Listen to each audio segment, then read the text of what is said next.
არასამთავრობო ორგანიზაცია სიდას ყოფილი ხელმძღვანელი ზვიად დევდარიანი მზად არის მის წინააღმდეგ გამოთქმულ ბრალდებებზე შინაგან საქმეთა სამინისტროსთან, პროკურატურასთან და სახალხო დამცველის აპარატთან ითანამშრომლობს. თბილისის მოდის კვირაულის მე-17 სეზონი 19-დან 22 აპრილის ჩათვლით გაიმართება. პირველად ადამიანის უფლებათა ევროკომისარი ქალი გახდა, ევროსაბჭოს ადამიანის უფლებათა დაცვის საკითხებში ახალი კომისარი ყავს.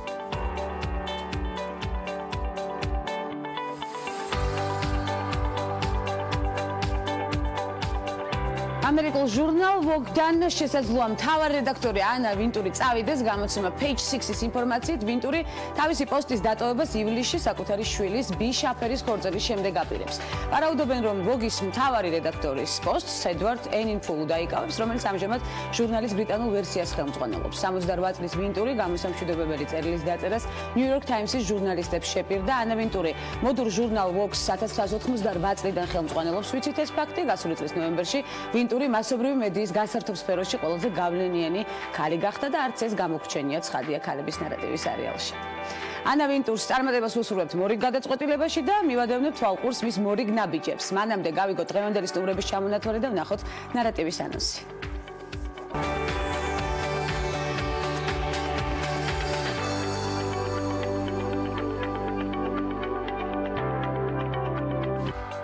მორიგი ნარატივი აქტუალურ საკითხებზე. სტუმრების ბლოგში 4 შაბათს. თამარ ჩერგოლეიშვილი, ტაბულას დამფუძნებელი და ზურაბ სანიკიძე, იუსტიციის სამინისტროს ანალიტიკური დეპარტამენტის უფროსი. ეს ქალების ნარატივია გვანცალ აღიძესთან ერთად.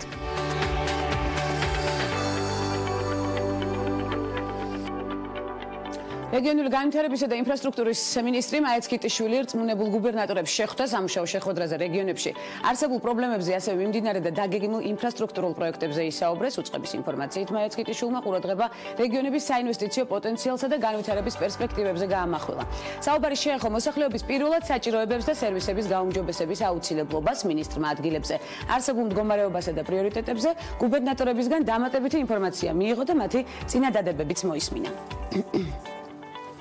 არასამთავრობო ორგანიზაცია სიდას ყოფილი ხელმძღვანელი ზვიად დევდარიანი მზად არის მის წინააღმდეგ გამოთქმულ ბრალდებებზე შინაგან საქმეთა სამინისტროსთან, პროკურატურასთან და სახალხო დამცველის აპარატთან ითანამშრომლობს. როგორც უკვე გადაცემის საწყისში აღვნიშნეთ, ზვიად დევდარიანმა გუშინ ადვოკატთან ერთად პრესკონფერენცია გამართა და აღნიშნა, რომ ბოლო 2 კვირა მის ცხოვრებაში იყო ერთ-ერთი ყველაზე მძიმე. არასამთავრობო ორგანიზაცია სიდას ყოფილმა ხელმძღვანელმა, რომელიც სექსუალურ შევიწროებაში დაადანაშაულეს, პრესკონფერენციაზე განაცხადა, რომ საკუთარი პატივისა და ღირსების დასაცავად სამართლებრივ დავას იწყებს. როგორც დევდარიანის ადვოკატი დიმიტრი გაბუნია აცხადებს, ისინი აპირებენ უჩივლონ კონკრეტულ პირებს და არა მედიას ან რომელიმე კონკრეტულ გაერთიანებას. მისივე თქმით, დევდარიანის საქმე უნდა გახდეს პრეცედენტი, რომ მომავალში ყველა კონკრეტულმა პირმა იცოდეს, რომ ადამიანის კონსტიტუციური უფლებების ხელაღების შელახვა უდანაშაულობის პრეზუმპციის დარღვევაა, პირადი მიმოწერის გასაჯაროება და ოჯახის ღირსების შელახვა სამართლებრივი რეაგირების გარეშე არ დარჩება. მივადევნებთ თვალყურს ცხადია მოვლენების განვითარებას, არ გამოგრჩება მნიშვნელოვანი. ეკონომიკისა და მდგრადი განვითარების სამინისტროს ტურიზმის ეროვნული ადმინისტრაციის და პროგრამა აწარმოეს საქართველოში მხარდაჭერით. თბილისის მოდის კვირაულის მე-17 სეზონი 19-დან 22 აპრილის ჩათვლით გაიმართება. როგორც უკვე აღვნიშნეთ, კვირაულის მხარდამჭერია საქართველოს კულტურისა და სპორტის სამინისტრო და თბილისის მერია. ტურიზმის ეროვნული ადმინისტრაციის მხარდაჭერით თბილისის მოდის კვირაულს ამ სეზონზე 20-ზე მეტი საერთაშორისო გამოცემა გააშუქებს. ამ სეზონზე სააგენტოს აწარმოეს საქართველოში ხელშეწყობით თბილისში რამდენიმე მნიშვნელოვანი მყიდველი ბაიერი ჩამოვა და ქართულ დიზაინერებს მიეცემა ჩანსი, რომ საერთაშორისო გაყიდვები მნიშვნელოვან პარტნიორებთან აწარმოონ. ეს ძალიან მნიშვნელოვანი ხაზია და არაერთხელ გაგვიხილავს ცხადია ქალების ნარატივში კონკრეტული თემა. ერაყელმა, სირიელმა, ეგვიპტელმა და უკრაინელმა ქალებმა, რომლებსაც საქართველოს თავშესაფარი მიანიჭა, ნაციონალური კერძები მოამზადეს და კათარზისში მცხოვრებ მოხუცებს გაუმასპინძლდნენ კიდეც. ოკუპირებული ტერიტორიებიდან იძულებით გადაადგილებულ პირთა განსახლებისა და ლტოლვილთა სამინისტროს ინფორმაციით, საქველმოქმედო ღონისძიებას საქართველოს ოკუპირებული ტერიტორიებიდან იძულებით გადაადგილებულ პირთა განსახლებისა და ლტოლვილთა მინისტრი სოზარ სუბარი და გაეროს ლტოლვილთა უმაღლესი კომისიის წარმომადგენელი საქართველოში იოჰანეს ვან დერ კლაუ დაესწრნენ. ასეთი იყო მიმდინარე მოვლენები. მორიგი საინტერესო რესპონდენტის პორტფელი გადაცემის მომდევნო ბლოგში გველოდება პერიპეტიები, ბარიერების გადალახვა და საინტერესო პროფესიული გზა ნარატივით რამდენიმე წამში დაგველოდეთ.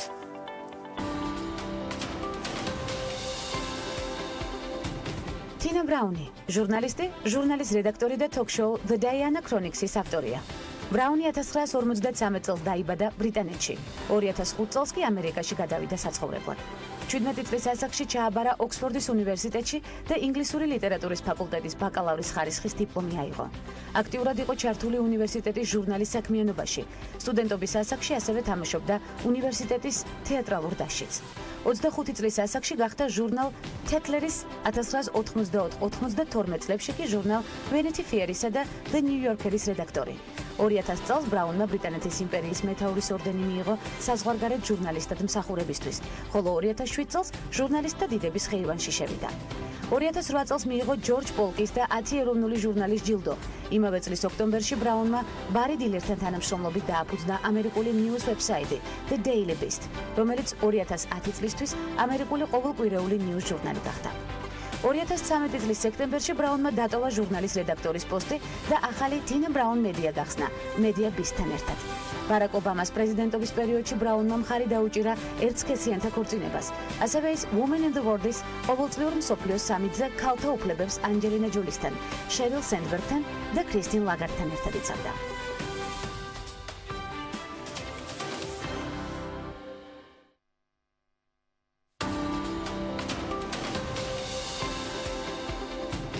ჯენიფერ იუნელსონი პირველი ქალი რეჟისორია, რომელმაც ჰოლივუდში ანიმაციურ ფილმებზე იმუშავა. ენი ევორდსის გამარჯვებული კუნგ-ფუ პანდას რეჟისორი და მეორე ქალია, რომელმაც მიიღო ეკადემი ევორდსის საუკეთესო ანიმაციისთვის. 2016 წლის იანვარში DreamWorks Animation-თან ერთად იმუშავა ფილმ კუნგ-ფუ პანდაზე, რაც მისთვის ყველაზე წარმატებული ნაბიჯი აღმოჩნდა. მულტიპლიკაციურ ფილმზე მუშაობა პირადად მისი ინიციატივა იყო, რამაც მოგვიანებით Forbes-ის მიხედვით 665 მილიონი ამერიკული დოლარი შემოუტანა და ამ თანხით გახდა ყველაზე მაღალანაზღაურებადი ქალი რეჟისორი. ამავე წელს გახდა Academy of Motion Pictures and Sciences საბჭოს წევრი, ასევე შედგა იუნელსონისა და მწერალ ალექსანდრა ბერკენის კოლაბორაცია ფილმისთვის The Darkest Minds. 2017 წელს იმუშავა მულტფილმ გაყინულზე, რომლითაც მეორედ მოხსნა რეკორდი როგორც ქალ რეჟისორმა. გახდა პირველი ქალი, რომელმაც Academy Awards-ის საუკეთესო ანიმაციური ფილმისთვის მიიღო ჯილდო. ჯენიფერ იუნელსონი 1972 წლის მაისში სამხრეთ კორეაში დაიბადა. ბავშვობიდანვე დაინტერესებული იყო ხელოვნებით. მოგვიანებით კალიფორნიის სახელმწიფო უნივერსიტეტში ჩააბარა ხელოვნების ფაკულტეტზე. ჯენიფერი ანიმაციის ბიზნეს Jetlag Production-ში 4 დასთან ერთად ჩაერთო, ხოლო 1997 წელს გახდა HBO სტენოგრამის მხატვარი ტოდ მაკფეინის სერიებისთვის. 1998 წელს ჟიუ შეუერთდა DreamWorks Animation-ს მხატვრული ხელმძღვანელის თანამდებობაზე, სადაც იმუშავა ისეთი ანიმაციური ფილმებისთვის, როგორიცაა მადაგასკარი, სპირიტი და სინდბადი. დღევანდელი მონაცემებით ჯენიფერ იუნელსონის კაპიტალი 400,000 ამერიკულ დოლარს შეადგენს.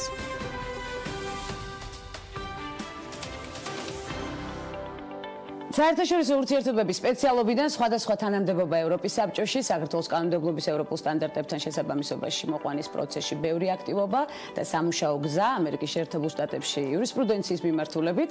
დღეს 13 აპრილის სამიტი გავლენიანი თაყრილობის ღონისძიება ქალებისთვის ნამდვილად და მედია ჰოლდინგის სტაბილოს დაფუძნებლის ჩართულობა მასში. თამარ ჩერგოლეიშვილს ვაერთიანებთ ქალების ნარატივის არეალში. უღმესი მადლობა თამარ მობრძანებისთვის. გამარჯობა, მადლობა მოწვევისთვის. დროის გამონახვისთვის, ძიმე და გადატვირთულ სამუშაო გრაფიკში პირველ რიგში უნდა კითხო, რამ უნდა გაგრძნობინოთ თავი კომფორტულად, როდესაც რესპონდენტის ამპლუაში ხართ. ეს ჩემთვის აუცილებელია. საინტერესო კითხვებმა, რომელიც შესაძლებლობას გაძლევს, რომ დისკუსია წაიყვანო იმ მიმართულებით, რა მიმართულებაც უფრო საინტერესო იქნება მაყურებლისთვის და რის თქმა ჩვენ გინდა. ზოგადად ესეთი რჩევა არსებობს ინგლისურად როგორ თქვა, არ ვიცი, questions are for dopes. ქართულად როგორ თქვა, არ ვიცი, questions are for dopes. ანუ ნებისმიერი კითხვიდან შეგიძლია შენთვის საინტერესო თემაზე გადახვიდე, მაგრამ როდესაც ინტერვიუერი ამის კომფორტს გიქმნის და შენ ხიდების გაკეთება არ გიხდება, ეს ნამდვილად დიდი ბედნიერება. და ძალიან დიდი ბედნიერებაა, როდესაც იქნება კომფორტული გარემო ცხადია სტუდიაში უშუალო საუბარი იმისთვის, რომ მნიშვნელოვანი მივაწოდოთ ჩვენს მაყურებელს, ამიტომ ცოტა მეტი უნდა ვისაუბროთ ამ ღონისძიების შესახებ, სოფლიო ქალების სამიტის შესახებ. რამდენი ხანია ტარდება, ვისი დაფუძნებულია და თქვენი 10 წელია ტარდება. მე თვითონ წელს გავიგე ამ ღონისძიების შესახებ, ესე მე რომ ნახე უკვე მივხვდი რომ მოკრული მქონდა თვალი ანუ CNN-ზე, დასავლურ პრესაში და ასე შემდეგ, მაგრამ ელი ქალბატონია, შემდეგ იყო Vanity Fair-ს რედაქტორი რედაქტორი, შემდეგ იყო ნიუ-იორკერის რედაქტორი, სადაც მან წინააღმდეგობრივი გზა განვლო, მაშინ მახსოვს რომ ძველი თანამშრომლები დაუპირისპირდნენ და ქუცლებიან სტალინს ეძახდნენ. მისი განაწყენებული კოლეგები, შემდეგ მან შექმნა Daily Beast-ი, ასე პოპულარული, რომელსაც მე Newsweek-ს შეერწყა და ეხლა აკეთებს აი ამ დიდ კონფერენციას, სადაც ჩადის უამრავი ქალი და იმართება ნიუ-იორკში, ლინკოლნის ცენტრში, ძალიან ესეთი მაღალი პროფილის სტუმრები. რა ტიპის პლატფორმაა სამიტი, რა არის? იცი, მე როდესაც შემეხმიანენ პირველი ჩემი ის იყო, რომ ხო თუ გსმენიათო ჩვენს შესახებ და პირველი რაც იყო, რომ ფემინისტური ღონისძიება ვახსენე და პირველი რაც უთხარი იყო ის, რომ მე შეიძლება ამ საკითხში არ გამოგადგეთ, იმიტომ რომ მე ჩემი მთავარი ესეთი როგორ თქვა მიზანი არის ის, რომ გენდერული ნეიტრალიტეტი დამყარდეს ყველგან და გენდერის მიუხედავად. ხო და ამიტომ ანუ ხომ არის იქ როგორც წესი ვთქვა ხშირად ხდება კვოტების მხარდაჭერს და პირდაპირ უთხარი რომ მე არ უჭერ მხარს კვოტებს და ის მითხრეს რომ ეს თემა არ გვაინტერესებს თქვენგან, ჩვენ გვაინტერესებს თქვენი თვალით დანახული მსოფლიოში მიმდინარე მოვლენები. ჩვენ ძალიან გვაინტერესებს ეს და გვაქვს საშუალება რომ ანონსის სახით ქალების ნარატივში გაჟღერდეს ჯერ და შემდეგ უკვე 3-13-ში იმართება როგორც ვიცი. 12-დან 14-მდე იმართება, მრავალი ღონისძიებაა დაგეგმილი, როგორც უშუალოდ ეს დისკუსიების, ისე ვთქვათ, წვეულებების, სხვა სახის შეხვედრების ფორმით და ჩემი გამოსვლა არის დაგეგმილი 13-ში, კულმინაცია იქნება ეს ღონისძიების, ბუნებრივი არა ჩემს გამო, არამედ ჰილარი კლინტონის გამო, რომელიც მოდერაციას გაუწევს 4 ჟურნალისტის დისკუსიას და ეს იქნება 13-ში პარასკევს უცნაურად დაემთხვა Friday the 13th. თუმცა წარმატებული იქნება დარწმუნებული. ნახოთ, მართალი გითხრათ უღელავ, იმიტომ რომ ძალიან დიდ პასუხისმგებლობას გრძნობ. ერთია, როდესაც შენ რაც გიყვარს, ან და რაც გაინტერესებს, რაც გაწუხებს იმ თემაზე საუბრობ ადამიანთან, რომელიც კითხვებს გისვამს უბრალოდ. მეორე, როდესაც ამ კითხვებს სვამს ის ადამიანი, რომელიც ერთგვარულ წვლილი აქვს შეტანილი იმ საერთაშორისო წესრიგში, რაც დღეს გვაქვს, ხო, ამერიკის სახელმწიფო მდივნის სტატუსით. ამიტომ ბუნებრივია ძალიან დიდ პასუხისმგებლობას მაქცევს. თავი საკითხი რაც გინდა ღელავ ეთერში შესვლის წინ ღელავდი ხოლმე, აი ტაბულაზე ეთერი რომ მიმყავდა, მაშინ ახლა წარმოიდგინეთ, ახლა აქ მდგომარეობაში ვარ, ახლა წარმოვიდგენია. კარგი გამომივიდეს. ნამდვილად, როდესაც სხვა შორის ასეთი ღელვა ახლავს მსგავს ღონისძიებას თუ სხვადასხვა გადაწყვეტილებას მიღებას ყოველთვის არის წარმატებული. მე ჩემ თავზე დაკვირვებული ვარ ასე, როდესაც წინაპირობა არის ღელვა, შემდეგ უკვე აუცილებლად გადაევლის ეს ღელვა და იქ სადაც შედეგი უნდა დავდოთ, იდება შედეგი. ვინ არიან ამ გზავნილების ძირითადი ბენეფიციარები, რომ გადახტებით იმედია, რომ ისევ მოხდებით ჩვენთან სტუდიაში და ვისაუბრებთ ამ საკითხზე. საერთაშორისო ორგანიზაციები ძალიან მახარებს ეს ფაქტი, უღრმესი მადლობა ამისთვის. სხვა ქვეყნის მთავრობები, ვინ არიან ამ გზავნილების ძირითადი ბენეფიციარები? კი ბატონო, ანუ თვითონ ჩემ პანელზე იქნება 4 ჟურნალისტი, ჩემი ჩათვლით. პრინციპში მე ისიც აუხსენი, რომ აქტივისტი, ჟურნალისტი, რომელი ვარ, უფრო არც ვიცი, განათლებით ჟურნალისტი საერთოდ არ ვარ. მოგეთ, ჩემს გარდა იქნება ევგენი ალბაცი, New Times-ის რედაქტორი, რუსი ოპოზიციონერი ჟურნალისტი.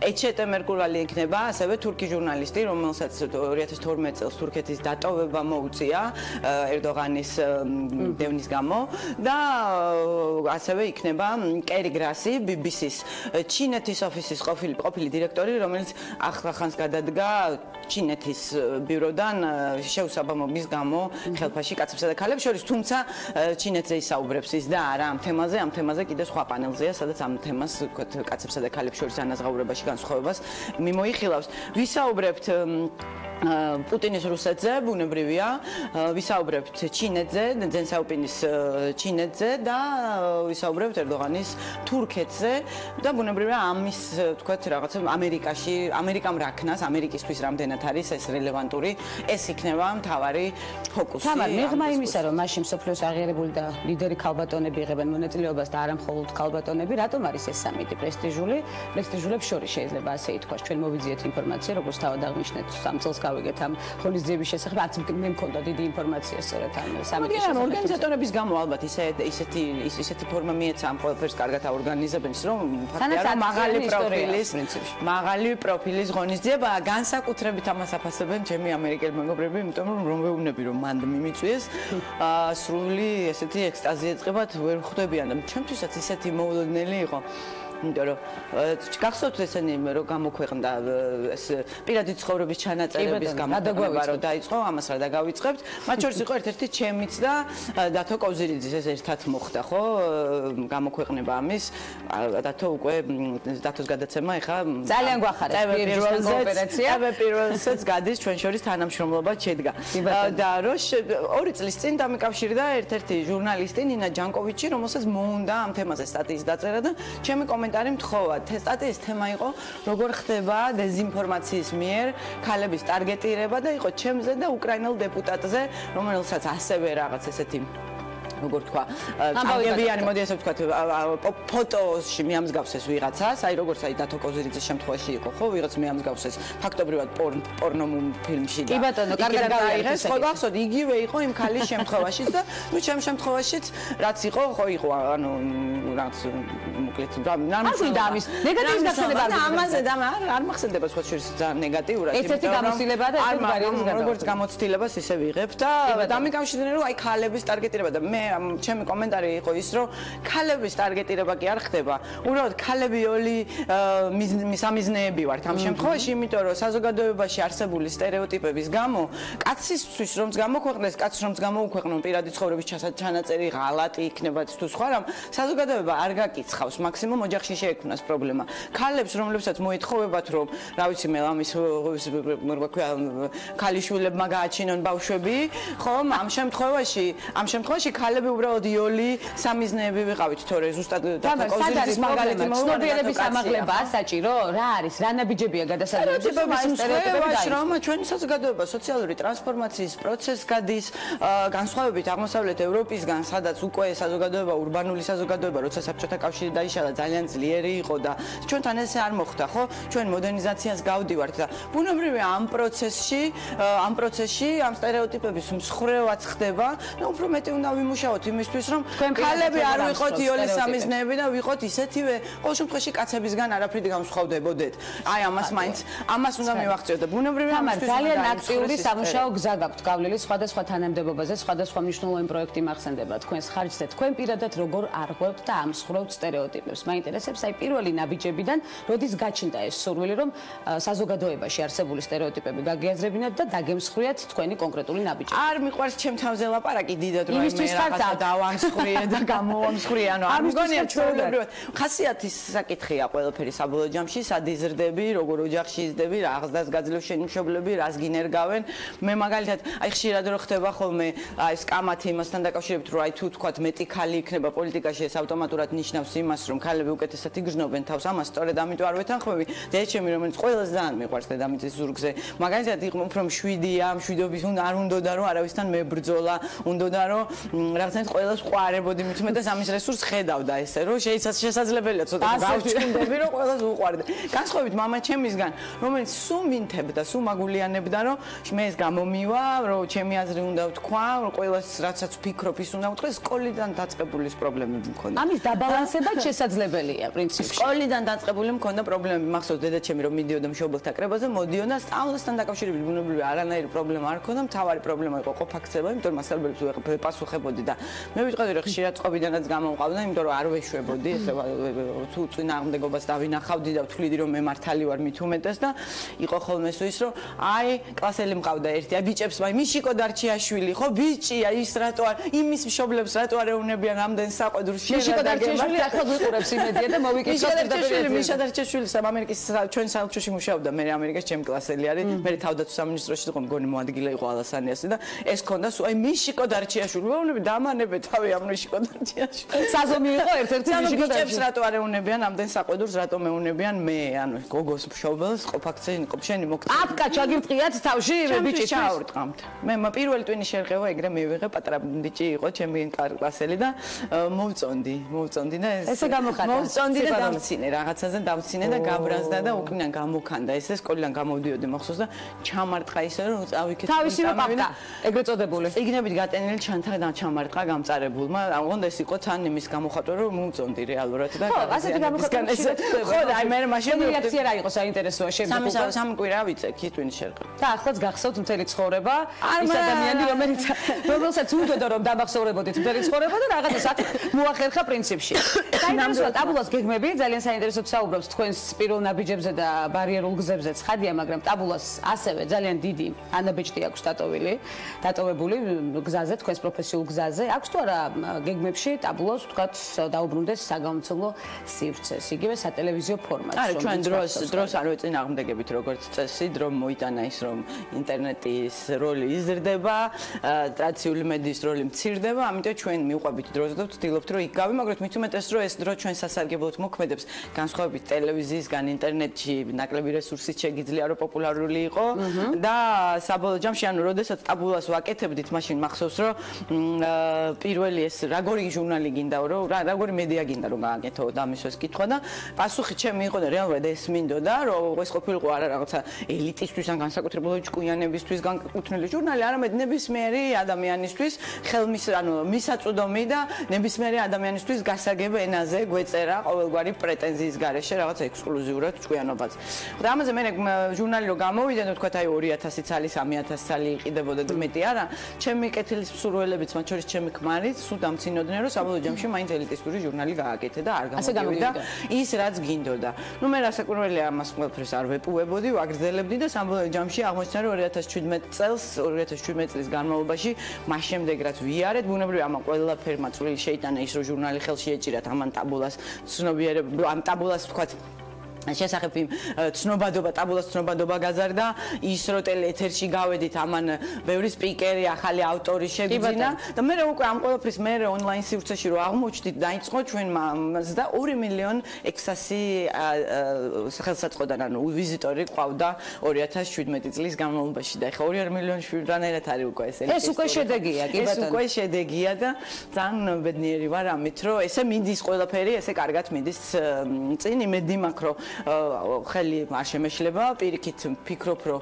ნებისმიერ როგორც ტაბულას დამფუძნებელი ისე ვარ მიწოვლი, ისე მიხარია, აი რაღაცა ხედავ იქ ტაბულას დამფუძნებელი რო წერია ჩემ გასწრივ, პირველ რიგში ტაბულა ძალიან გამო.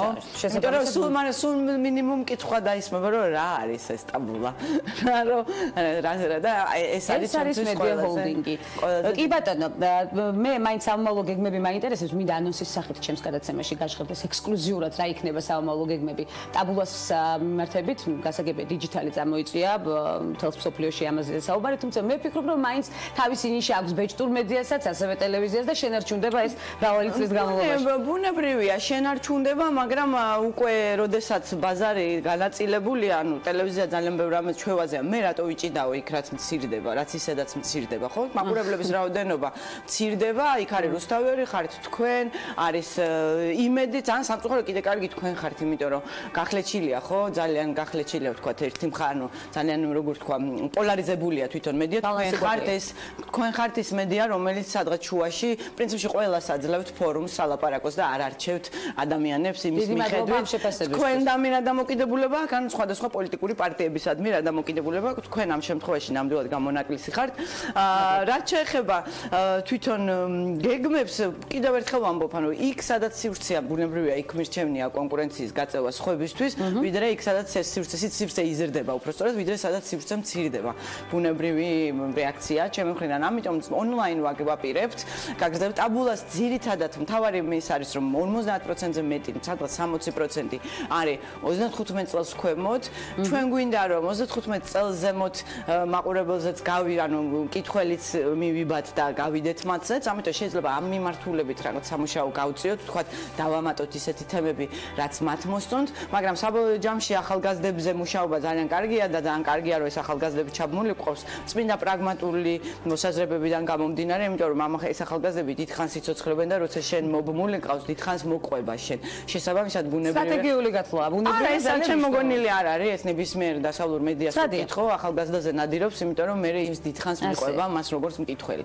ასე რომ ეს კარგი საფუძველია, მაგრამ დღევანდელ დღეს მით უმეტეს იმის გამო რომ ჩვენ შედეგის გავლენის ქონა გვინდა და გვინდა რომ პროცესებზე მოვახდინოთ გავლენა, ის ადამიანებიც გვინდა ჩავრთოთ ამ ჩვენს თქვათ რაღაცა ჩვენი მედიის კითხვაში და ყურებაში, რომლებიც პოლიტიკურად აქტიურები არიან და ჯერჯერობით პოლიტიკურად აქტიური 35 წელს ზემოთ ყოფილი მოსახლეობა არის და ამიტომ ბუნებრივია რომ ესეც არის ჩვენი ამოცანა და ეს იქნება ერთი კარგი ნაბიჯი რომ აი ამათაც დავაინტერესებთ. ცხადია მოვლენების განვითარებას ანონს მოვიკითხავთ რამდენიმე ხანში მე იმედი მაქვს რომ ეს სტუმრებით გადაცემას ქალების ნარატივი ხშირად უკვე ოღონდ სასაცილო ის არის ერთი რაც რო დავიწყე და ის გამომრჩა ორი წამით ეს მინდოდა მე ვთქვა რომ დამირეკეს ამაზე რომ ჯერ დამირეკეს მითხრეს ეს სტატია რო ნახეს ავტორმა დამირეკა რომ მეილს მთხოვენო შენსასო და თუ შეიძლება რომ მივცეო და კი ბატონო მიეცი მეთქი არც ვიცოდი ჯერ აღონისება იყო და ეგრევე მომწერესო თუ შეიძლება რომ დაგირეკოთო რომ გასაუბრება გვინდა თქვენ შესაძლო მონაწილეობასთან დაკავშირებით დამირეკეს საათი 15 წუთი მელაპარაკდნენ ყველაფერზე ტრამპიდან დაწყებული ბრეგზიტი კვოტებზე რას ვფიქრობ თქვა საქართველოში რუსეთი დეზინფორმაცია ყველაფერზე მისთვის მაცადეთ 2 წუთი იყო შიგთავში ხო და ერთ დაგიკავშირდებითო მითხრეს და ძალიან მალე მომწერეს რომ დაგამტკიცეთ სპიკერად ბუნებრივად ძალიან გამიხარდა და ძალიან დიდი ფორუმია და ტაბულოსთვის ძალიან კარგია ჩემი იქ მოხვედრა ყველაფრისთვის საერთოდ და დაახლოებით 3 დღეში პარასკევის აღამო იყო მე და ჩემი ქმარი აღნიშნავდით რაღაც კარგი რაღაც მოხდა იმ დღეს კიდე ბავშვებთან დაკავშირებით და აღნიშნავდით ამას მე საერთოდ ღვინოს ვამდი ანუ ეს ნასვამი ვიყავი რომ ღამე მირეკავს ნიუ-იორკის ზარი შემომდის ღამის 12 საათია თუ პირველი საათი პარასკევი ღამეა და უყურებ ესე და ავიღე ტელეფონი და მინდა უთხრა რომ იცი რა არის ღამეა და გამოსული ვარ და ვსვამდა ეხლა თუ უნდა ტრამპზე მელაპარაკო და იმაზე რა ქვია ბრეგზიტზე არა ვარ კარფორ და უცებ ესე და ძალიან მაგარი ამბავი მაქვს უბრალოდ ერთი რამდენიმე დღე უნდა საიდუმლოდ შეინახო და ეს ქალი მეუნება ვინც მიკავშირდებოდა და მე კი რა ამბავი და ჰილარი კლინტონი გაუკეთებს თქვა გადაწყვიტაო ესე რომ თქვენ პანელს მოდერაცია ჰილარი კლინტონმა გაუკეთესო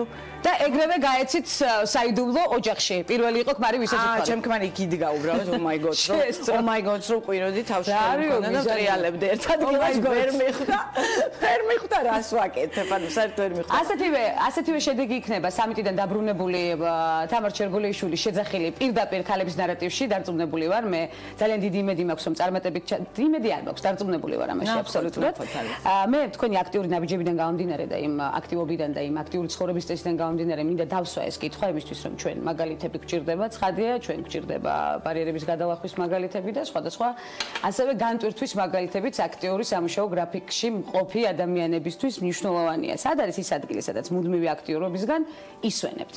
საინტერესო მეორე ხარეს დანახვა. ესე ვისვენებ ზღვაზე ორი კვირა თუ გადა 3 წელი არ დამისვენია გამომდინარე. აი გიგი უგოლავა რაც დაიჭირეს მას მერე საფხულში ესე საფუძვლიანად არ დამისვენია და იმედი მაქვს რომ წელს ამას მოვახერხებ.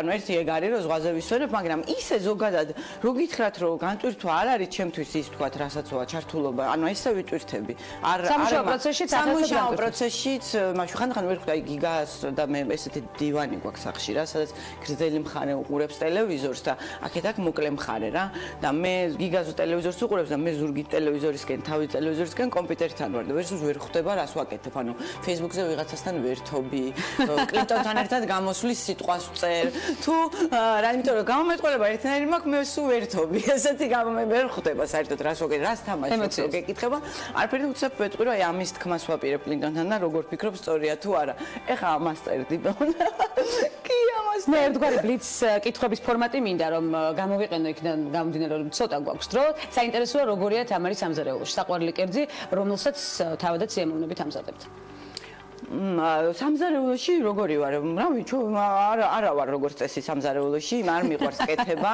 მიყვარს ჭამა სამაგიეროდ, მაგრამ რაცა თუ რამეს ვაკეთებ, გამომდის ნორმალურად გამომდის. ერთად მე ჩემი თავი პრობლემა ის არის, რომ ჭამა მიყვარს ძალიან და რომ ვაკეთებ თან სინჯავ და მე სინჯავ ამას ვაკეთებ და მე ნაყრდები და მე აღარ მშია და შემთხვევაში ასე ხდება ხოლმე. ხო და კითხვა რომელი ჟურნალისტისგან გაღიზიანებთ? არის ასეთი გამორჩეული კითხვა. პირად ცხოვრებაზე კითხვები არ მიყვარს ხოლმე. საჩუქარი რომელიც მუდმივად გახარებთ?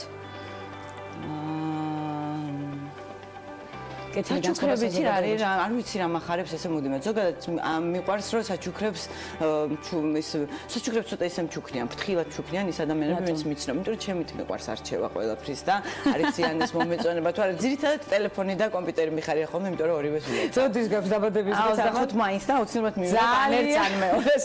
ძალიან დიდი გამოწვევის წინაშე დგას მეგობართა რაზმი თამარის წარმომიდგენია. არა, მეგობრებს არ ტვირთავ ჩემს მეგობრებთან ერთად ძალიან გართობა მიყვარს და გასვლა და ისე. ანუ თავარი არის რომ კომპიუტერი და ტელეფონი ყოველთვის ადვილი საჩუქებელია ხოლმე. კიდევ მოხვალთ გადაცემაში ქალების ნარატივი. დასაკვირველია მოვა. ძალიან გაგვახარებს 25 მაისს უკვე გექნება ის შედეგი, რომელიც ახლა დავაანონსოთ, ის მნიშვნელოვანი სამიტი, რომელიც ნამდვილად მნიშვნელოვანია თქვენს პროფესიულ გზაზე. არავის ამ შემთხვევაში არ დაიძაბეთ, ჩემ გადაცემაში სტრესი არავის მოსვია. დაბავთ, იმიტომ რომ მეუბნებით რომ კარგად გამოგივა და მე არ ვიცი რა გამომივა თქვენ შესაძლებლობებში. თქვენც დარწმუნდებით 14-ში დავკავშირდებით ერთმანეთთან და მივიღებთ შედეგს. დიდი მადლობა მოგბრძანებისთვის, საინტერესო დიალოგისთვის. გელოდებით კვლავ ქალების ნარატივის სერიალში. თამარ ჩერგოლეიშვილი ტაბულას დაფუძნებელი, როგორც თავად უყვარს, ასე გამოვაცხადეთ ზუსტად სტუმრობდა გადაცემას ქალების ნარატივი. მცირე სარეკლამო ბლოკის შემდეგ ბრუნდებით. უკვე უცხოეთში განვითარებული მოვლენებით და მორიგ საინტერესო სტუმართან ერთად დაგველოდით.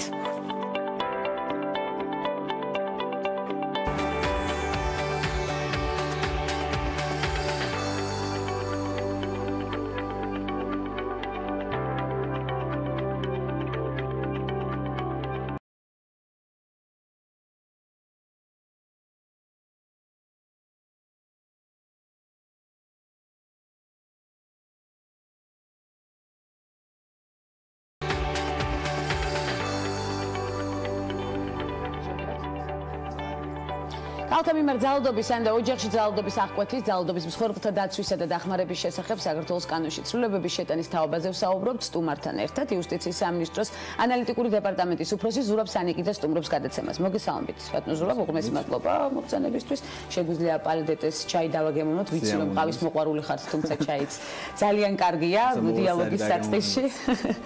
კანონპროექტის განმარტებით ბარათში მითითებულია, რომ ბოლო წლებში მნიშვნელოვნადაა გაზრდილი ოჯახური დანაშაულის მსხვერპლთა მომართვიანობა. ეს არის ძალიან საინტერესო, მაჩვენებელი არის გაზრდილი, თუმცა ჩვენ არაერთხელ გქონია საუბარი ქალების ნარატივში და სხვადასხვა ტენდენციებს ხვდებით. გაზრდილი არის, თუმცა რამდენად მნიშვნელოვნად არის გაზრდილი, ეს თქვენ შეაფასეთ. იყო თუ არა ეს კანონპროექტის შემუშავების ერთ-ერთი მთავარი მიზეზი?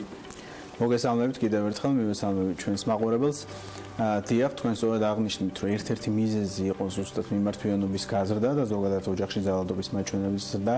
თუმცა ნება მომეცით, რომ მანამდე ვახსენო ზოგადი მიდგომა მთავრობის, ჩვენი რა თქმა უნდა უპირველესი მიზანი არის ქალთა და ოჯახში ძალადობის მაქსიმალური პრევენცია მოვახდინოთ და მასთან ბრძოლა იყოს ეფექტიანი, ეფექტური და ეს განგრძობადი პროცესი.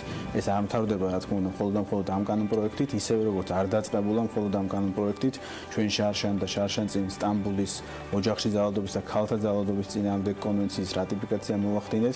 შემდგომ ამ კონვენციის სარატიფიკაციო დიდი ძალიან საკანონმდებლო დაახლოებით 20 კანონამდე ცვლილებაში პაკეტი ავსახეთ, რაც უკვე დღეს კანონია, ძალაში შევიდა ეს ცვლილებები. ალბათ მოგიხსენებათ სატელევიზიო ეთერებითაც, რომ თქვა ადევნების დეფინიცია შემოვიტანეთ. ბატონო, არაერთხელ გაგვივლია. კი ბატონო, და ადევნების სტერილიზაციის, ასევე შემაკავებელი ორდერი უფრო მაღალ დონეზე ავიყვანეთ, გავაძლიერეს პოლიციის როლი და ასე შემდეგ. ეს არის მეორე ეტაპი, ესე ვთქვათ, განგრძობადობა ამ პროცესის, იმის კანონპროექტი, რაზეც დღეს ვისაუბრებთ. კონკრეტულად რა შეიძლება ამ კანონის ძალში მიღების შემთხვევაში? სამინისტრომ დიახ, ჩვენ შევიმუშავეთ ცვლილებათა პაკეტი, ეს არის მხოლოდ ერთი კანონი, რამდენიმე კანონში მოიცავს ცვლილებას. რამ განაპირობა, გეტყვით ამით და მე გადავალ რა არის კანონპროექტის მიზანი და თავად არსზე. განაპირობა ერთ-ერთი ფაქტორი ზუსტად ის იყო, თქვენ თავადაც წელს როგორც ახსენეთ, რომ მიმართვიანობა არის გაზრდილი. თქვენ რომ ნახოთ 2017 წლის მთავარი პროკურორის განცხადება, მისი ანგარიში საპროკურორო საბჭოს წინაშე და ტენდენცია როგორ არის განვითარებული სამწუხაროდ გაზრდილი მიმართვიანობა ნახავთ რომ თუ 2014 წელს მიმართვიანობა შესაბამისად დევნა სისხლსამართლებელი დევნა იყო ოჯახში და ქალთა ძალადობასთან მიმართებაში 500 2015 წელს დაახლოებით 1000 2016 წელს 1400-მდე ანუ იზრდება დაახლოებით ორჯერ და 2017 წელს თუმცა მიმართვიანობამდე ვერ მიდიოდა სხვაგვარი ეს არის მთავარი პრობლემა ეს არის მთავარი მიზანი მაგრამ 2017 წელს 2000-მდე სისხლსამართლებელი დენას კი არის დაწყებული და 2018 წლის სამ თვეში 1402 შემაკავებელი ორდერი არის გამოცემული უკვე კონკრეტულ პირების მიმართ. ეს ერთი მხრივ ანუ იმის ინდიკატორი და კოეფიციენტია რომ მიმართვიანობა იზრდება ეს კარგია ეს ცნობიერების ამაღლებას ადამიანის უფლებების დაცვასაც მიანიშნებს შესაბამისად ჩვენმა მოქალაქეებმა ისწავლა ის რომ უკვე მიმართოს ორგანოებს იმისთვის რომ მათ მოახდინონ ამის დაცვა და ჩვენ ამის შესაბამისი პერკედები გაგვაჩნიათ. თუმცა კიდევ არის ამის გენაბიჯები გადასახმელი ძალიან ბევრია რომელიც თავს იკავებს. რა თქმა უნდა, თავისთავად და ზუსტად ეს ჩვენი კანონპროექტი არის ამის ერთ-ერთი მთავარი გამოძახილი. საერთაშორისო პრაქტიკა ზოგადად ცხადყოფს, ერთ-ერთი მთავარი ფაქტორი და ბერკეტი იმის, რომ მოხდეს პრევენცია და ჩვენი მთავარი მიზანი არის პრევენცია, ზუსტად თქვენაც ახსენეთ, რომ შეიძლება ადამიანმა არ მიმართოს, მაგრამ იმისთვის, რომ ეს არ მოხდეს, ამის მთავარი მნიშვნელოვანი ელემენტი ზუსტად არის პრევენცია.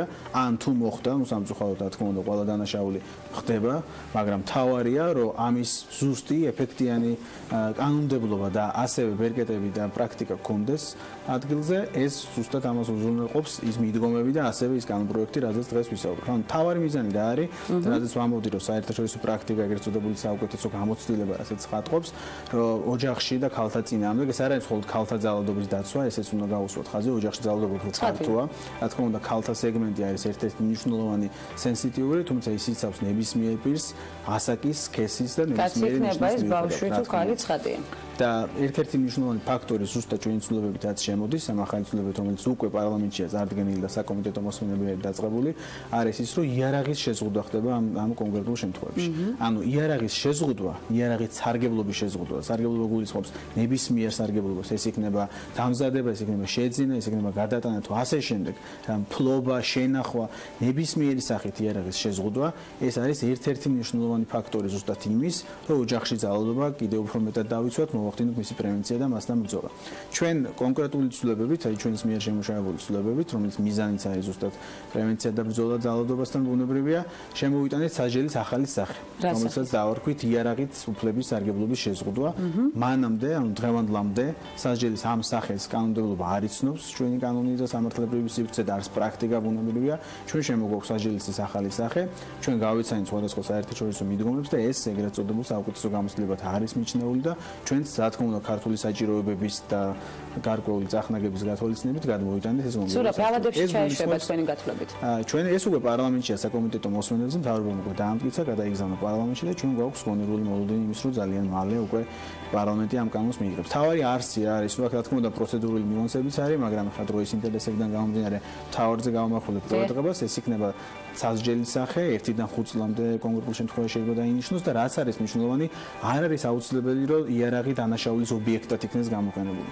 ანუ გამომდინარე იქიდან, რომ საშიშროება ზოგადად იარაღთან ადამიანის შემხებლობა, იარაღის ფლობა და მისი შენახვა მოძალადის მიერ, მიუხედავად იმისა, ამ კონკრეტული დანაშაულისთვის მან გამოიყენა თუ არა დანაშაული, მას იარაღი დანაშაულის ობიექტად, მას შეიძლება კონკრეტულ შემთხვევაში სასამართლომ დაუდგინოს ის და გამოიყენოს სასჯელის სახით იარაღის უფლების შეზღუდვა. ამას გარდა არსებობს თუ არა კონკრეტული სამოქმედო გეგმა, სწორედ ამ პრობლემის გადასაჭრელად. თქვენ კიდევ სხვა საკითხები ახსენეთ, რომელსაც დრო სჭირდება, თუმცა მთავარი რომ თქვა. რა თქმა უნდა, პირველი ნაბიჯი ეს არის კანონმდებლობა, ეს ერთი ნაწილი ამ ცვლილებების, მეორე ნაწილს ეს გეტყვით, მაგრამ ესეც არის მნიშვნელოვანი ცვლილება, იმიტომ რომ ჩვენ როდესაც სტამბოლის კონვენციის რატიფიკაცია გავაკეთეთ და შესაბამისი საკანონმდებლო ცვლილებები უკვე ავსახეთ, რაც ვახსენეთ დასაწყისში, იქ შემოვიტანეთ შემოკავებელი ორდერის ცნება, რომელიც მანამდეც იყო, მაგრამ შემოკავებელი ორდერი პოლიციის მიერ უმალვე, როდესაც ის გამოცემს, უკვე ძალაშია შესული. ანუ ადრე იყო სასამართლო ამისთვის საჭირო, დღეს სასამართლოს რჩება დამცავი ორდერი, შემოკავებელი ორდერი პოლიციის მუშაკი გამოცემს, იმიტომ რომ იყოს ეფექტიანი, იმიტომ რომ დავიცვათ მსხვერპლი, იმიტომ რომ მას მერე აზრი არ შეაცვლებინონ, ამისთვის ზუსტად ხდება ის, რომ პოლიციის როლი იზრდება ერთი მხრივ და დისკრეცია და მეორე მხრივ ეფექტურად დროულად და ადგილზე ებრძვის ის მსხვერპლის მიერ იცავს და ებრძვის ძალადობას. ჩვენ კიდევ უფრო წინ წავედით და შემოვიტანეთ გარკვეული კატეგორია დანაშაულებისა, რომელზეც შემოკავებელი ორდერის გამოცემა იქნება არა პოლიციის დისკრეცია, არამედ უკვე სავალდებულო ხასიათი იქნება ამას. ანუ მას დისკრეცია რჩება ზოგადი, ესე ვთქვათ, მაგრამ გარკვეულ დანაშაულებზე და ეს არის ძალადობრივი და სექსუალური ხასიათის დანაშაულები, აი ამ დანაშაულების მოძალადესთან, ამ დანაშაულების სავარაუდო დანაშაულებთან მიმართებაში პოლიციელს უკვე ექნება სავალდებულო ხასიათი იმისა, რომ გამოიცეს შემოკავებელი ორდერი და მე რა თქმა უნდა სასამართლო იმიჯელებს კონკრეტულ საქმეზე, თუ სისხლის სამართლებრივი ნიშნები გამოიკვეთება და როგორც გითხარით, სასჯელის სახით დამატებით შემოკავებელი დამატებით იარაღის შეზღუდვაც კი შეიძლება რომ დავაწესოთ. ანუ ეს ერთიანობაში ჩვენ ღმად გვწამს იმისა, რომ ერთიანობაში მოგცემს იმ შედეგს, თუმცა არასაბოლოოს და აი ზუსტად აქ მივიდივარ, რომ სამომავლო ხედვა და სტრატეგია ბევრად ფართოა ბუნებრივია, მაგრამ მოგცემს იმ შედეგს და იმ მნიშვნელოვან შედეგს და საფუძველს იმისა, რომ ის ბუნებრივია, გვაქვს სტრატეგია, ქვეყანაში ფუნქციონირებს ასევე ოჯახში ძალადობის სპეციალური საბჭო, ეს არის უწყებათა შორისის საბჭო, სადაც პოლიტიკის განსაზღვრაში, შემუშავებაში, პრაქტიკაში გამოვლენილი ხარვეზების შემდგომ კვლავ დამუშავებაში და სამომავლო ნაბიჯების დაგეგმაში მთავრობა მუშაობა საკანონმდებლო ორგანო, სასამართლო, არასამთავრობო სექტორის საერთაშორისო ექსპერტები ერთობლივად ერთი ძალისხმევით ვართ ჯართული გაეროს ქალთა ორგანიზაციას ასევე დიდი როლი აქვს ამ ნაწილში. მადლობა გადავუხადო მათ ვისარგებლო ამ შემთხვევით, იმიტომ რომ ისინი ჩვენთან ერთად ყოველთვის არიან ჩართულნი საკანონმდებლო თუ სხვა ნებისმიერ საქმიანობაში. ჩვენ გვაქვს რა თქმა უნდა კონკრეტული სტრატეგია, იქ არის გაწერილი კონკრეტული ნაბიჯები, რომელიც გულისხმობს არა მხოლოდ საკანონმდებლოს, არამედ ცნობიერების ამაღლებას, რაც არის ძალიან მნიშვნელოვანი. ეს ერთ-ერთი მნიშვნელოვანი. იმიტომ რომ თუ არ ვწდები არისტოტელის აქვს ნათქვამი, იმისთვის რომ დავიცვათ ადამიანთა უფლება, პირველ რიგში უნდა უთხრათ მათ რა უფლებები გააჩნიათ. ეს არის ზუსტად ცნობიერების ამაღლება ერთი მხრივ და მეორე მხრივ განცდა იმისა, რომ შენ როდესაც სამართალდამცავ ორგანოს მიმართავ, შენ არ იქნები ამით დაჩაგრული, შენ ამისთვის პასუხს არ მოგთხოვენ, არამედ პირიქით დაგიცავენ. ანუ ეს განცდა ჩემი აზრით უკვე შექმნილია, თუმცა რა თქმა უნდა ეს ალბათ მაინც დროის მომენტია, რომ კიდევ უფრო გაიღრმაოს საზოგადოებამ ეს განცდა, მაგრამ ცნობიერების ამაღლება, რომელიც დაწყებულია და რომელიც მიმდინარეობს, მათ შორის შემიძლია გავიხსენოთ იუსტიციის სამინისტროს მაგალითად იმოქმედე სოციალური კამპანია, რომელიც ჩვენ ძალიან აქტიურად სოციალურ ქსელში, ვიდეო რგოლებით, მათ შორის სხვადასხვა რეგიონებში ვიზიტით იუსტიციის მინისტრი უშუალოდ ჩადიოდა რეგიონებში, ძალიან მნიშვნელოვანია რეგიონებში ჩართულობა, იმიტომ რომ ეს არ არის მხოლოდ და მხოლოდ დედაქალაქის პრობლემა, ბუნებრივია და უფრო მეტიც შეიძლება რეგიონებში უფრო მეტი პრობლემაც არის.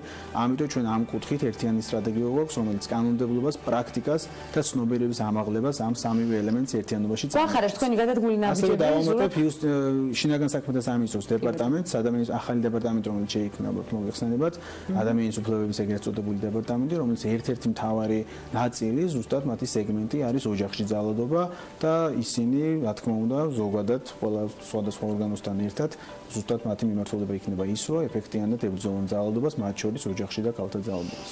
ჩვენ მაქსიმალურად შევეცდებით ჩავერთოთ ყველა პროცესში. დიდი მადლობა მოგრძანებისთვის და დროის დათმობისთვის, მნიშვნელოვან საკითხებზე ყურადღების გამახვილებისთვის.